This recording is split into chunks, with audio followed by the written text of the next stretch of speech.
22 अप्रैल को जम्मू कश्मीर के पहलगाम में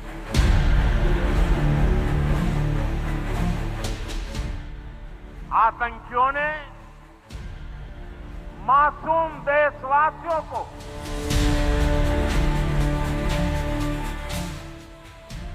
जिस बेरहमी से मारा है,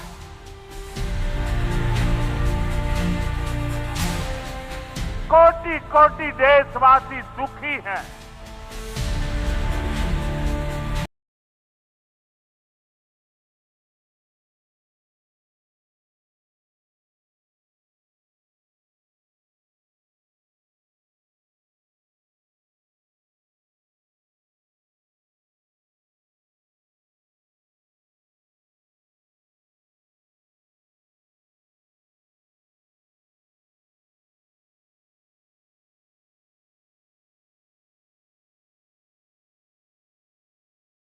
की साजिश रचने वालों को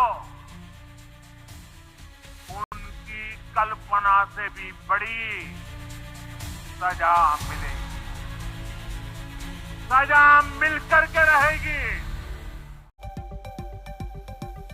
धरती के अंतिम कोने में भी अगर पहलगाम के आतंकवादी छिपे होंगे तो उन्हें वहां से भी ढूंढकर खोजकर निकाला जाएगा, आतंक का अंत किया जाएगा। ये सिर्फ एक बयान नहीं है, ये 140 करोड़ हिंदुस्तानियों की भावना है, जिसे अब से कुछ देर पहले प्रधानमंत्री नरेंद्र मोदी ने व्यक्त किया है।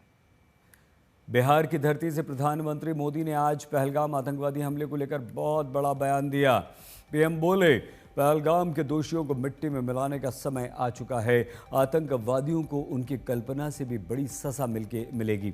बिहार के मधुबनी में पीएम ने आतंकवादी हमले में जान गंवाने वालों को श्रद्धांजलि दी, 2 मिनट का मौन रखा और आतंक की बची हुई जमीन को समाप्त कर देने का प्रण लिया।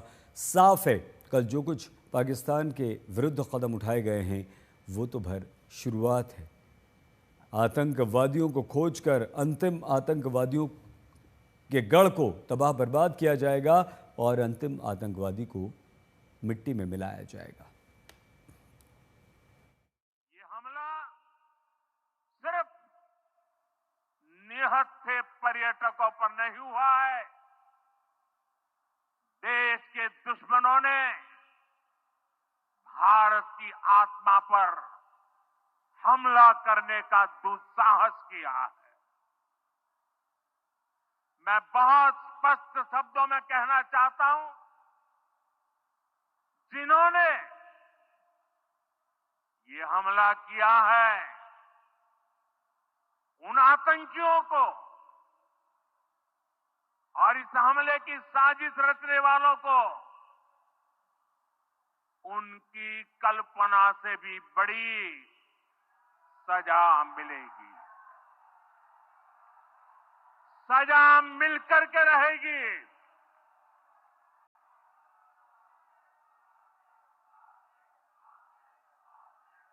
अब आतंकियों की बची खुची जमीन को भी मिट्टी में मिलाने का समय आ गया है।